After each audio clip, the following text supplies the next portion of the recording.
Welcome back, everyone. Today, we're diving into the popular book, Getting Things Done, The Art of Stress-Free Productivity by David Allen. This transformative guidebook offers practical strategies for improving your productivity and reducing stress levels in your daily life. Are you feeling overwhelmed with your never-ending to-do list?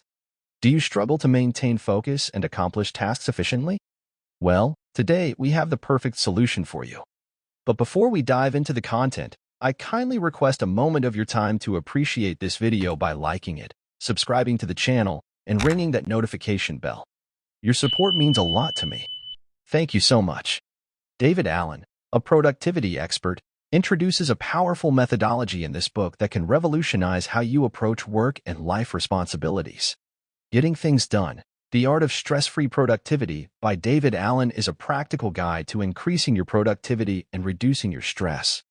You will learn about the value of focusing on action, decluttering your mind, saying no more often, creating simple and streamlined task lists, and clarifying what you want to accomplish. When it comes to productivity and efficiency, David Allen is one of the top 5 executive coaches in the world, and his work is renowned worldwide. His #1 New York Times best-selling book, Getting Things Done, has been heralded by professionals as an effective system for achieving stress-free productivity, managing life, and improving workflow. In this Getting Things Done summary, we'll take a look at the core principles behind getting things done so you, too, can learn how to bring more organization into your daily activities. Deepening your understanding of workplace optimization. The Getting Things Done method. Getting Things Done outlines a process called the 5 stages of mastering workflow. For this summary, I will summarize each stage of this process and define the key steps that need to occur at each stage in order to get things done. So here we go. 1. Capture everything.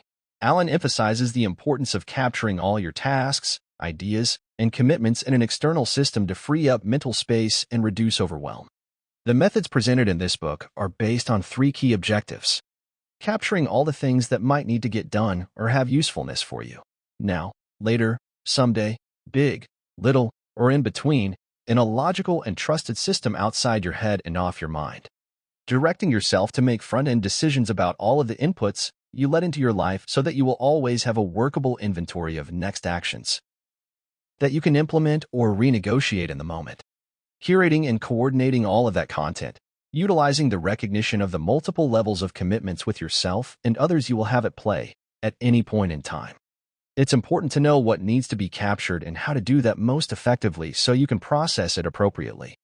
In order for your mind to let go of the lower-level task of trying to hang on to everything, you have to know that you have truly captured everything that might represent something you have to do or at least decide about, and that at some point in the near future you will process and review all of it. 2. Clarify. Once you've captured everything, clarify what each item means and what actionable steps are required to move forward. A lot of people do not clarify the items they have captured. They accumulate lists, notes, and to-dos, but do not decide on the necessary action, causing these items to pile up and create more stress. Some people make good decisions but fail to organize the results efficiently. For instance, they may decide to talk to their boss about something, but without a proper reminder system in place, the thought gets lost and is not available when needed. There are those who have good systems in place but do not reflect on the contents consistently enough to keep them updated and functional. They have lists, plans, and checklists but do not keep them current or use them to their advantage. If any of the above steps are weak, the decisions on what to engage with may not be the best.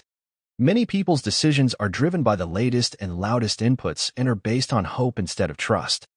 This leads to a constant nagging feeling that they are not working on what they should be, they lack time for critical activities, and they miss out on meaningful productivity. Understanding the dynamics of the 5 steps is crucial. Implementing good techniques and tools can optimize their functionality. It's beneficial to separate these stages throughout the day. There might be times for collection, processing, organizing, reviewing, or doing tasks, which should be respected for efficient workflow. Many people struggle with organization because they attempt to perform all 5 steps simultaneously. When trying to prioritize and sequence tasks without setting out real actions, they might leave some tasks unattended, causing a lack of focus and energy drain. Later chapters in the book elaborate on each of these 5 steps, providing a step-by-step guide to establish an efficient system, complete with examples and best practices. 3. Organize. Create a system for organizing your tasks and commitments based on context, priority, and deadlines. Non-actionable items can be classified as trash, incubation, or reference. Actionable items need a project list, storage for project plans and materials, a calendar for time-specific actions, a next actions list, and a waiting for list for tasks delegated to others. All these categories should be physically contained in some form, which could be paper lists, computer programs, or file folders. The form depends on the user's preference and the nature of the item. For example, a projects list could be in a physical file, a software application, or a loose-leaf planner. Incubating reminders might be stored in a paper-based tickler, file, or a digital calendar application. 4. Reflect.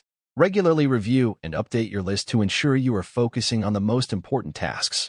Writing down tasks and remembering to do them in the appropriate context are two different things. For instance, remembering to buy milk while at the store or remembering to call a friend when you have free time.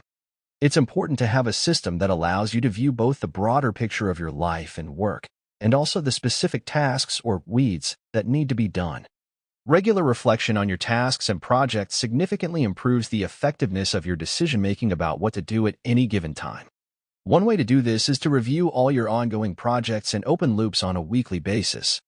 Life is too complex to be fully managed by a single system, but the GDD method provides a model to keep track of key elements that need attention and regular review.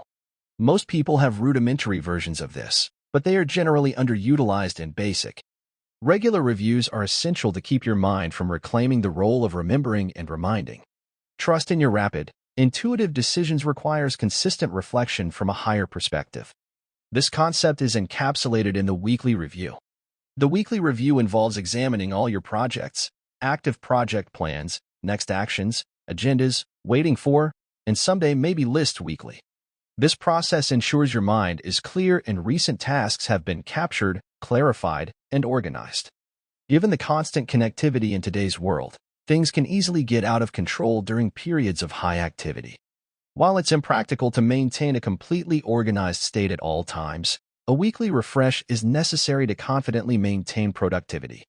During the weekly review, you should gather and process all your tasks, review your system, update your lists, and aim to get clean, clear, current, and complete. Many people struggle with incomplete systems, leading to a lack of trust and a constant feeling of something missing.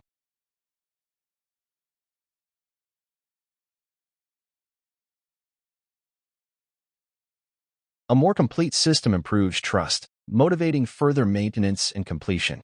The weekly review is key to achieving and maintaining this standard. The state of readiness and organization typically achieved before a vacation should ideally be a weekly target. Regularly achieving this state can bring the relaxed, present mindset of vacation into everyday life. 5. Purpose. Asking the why question is essential for enhancing and strengthening any activity or decision-making process. Clarifying the purpose of an activity or task is crucial for maintaining appropriate focus, fostering creativity, and promoting effective cooperation. Despite being common sense, many people overlook the importance of knowing and being clear about the purpose behind their actions. Ignoring the why question can lead to inefficiencies and challenges in various aspects of work, such as excessive meetings, planning sessions without clear objectives, or conflicts between work and personal time. To provide meaningful responses and solutions, it is necessary to understand the purpose behind the actions and decisions being made. To effectively utilize your conscious and unconscious resources, it's essential to have a clear vision of what success would look, sound, and feel like. Purpose and principles provide motivation and guidance, but vision creates a concrete blueprint of the desired outcome. Vision focuses on the what aspect rather than the why. It encompasses the specific details of what the project or situation will be like when it successfully materializes in the world. Examples of vision include graduates of a seminar demonstrating consistent knowledge application, a 2% increase in market share within a specific region, and clear guidelines and support for a daughter's first semester in college. These examples illustrate specific and tangible outcomes that represent successful manifestation. By following these simple yet effective steps, you can enhance your productivity and achieve a sense of control over your workload. Here are some actionable tips inspired by getting things done. Implement a trusted system for capturing and organizing your tasks. Break down complex projects into smaller, manageable tasks. Practice regular reviews to stay on top of your commitments. David Allen's book, Getting Things Done, is an effective manual for time management and personal productivity. Personally, I found the concept of the weekly review particularly helpful in staying organized and ensuring that nothing slips through the cracks. I hope you guys enjoyed that video. If you found this book summary helpful, be sure to give this video a thumbs up and subscribe to our channel for more book summaries and insightful content. Leave a comment down below if you've already read this book or have any other recommendations for us. Until next time, stay awesome and keep learning. Thank you for tuning in to our short book summary of Getting Things Done, The Art of Stress-Free Productivity by David Allen. Remember, with the right strategies and mindset, you can unlock your full potential and lead a more focused, productive life.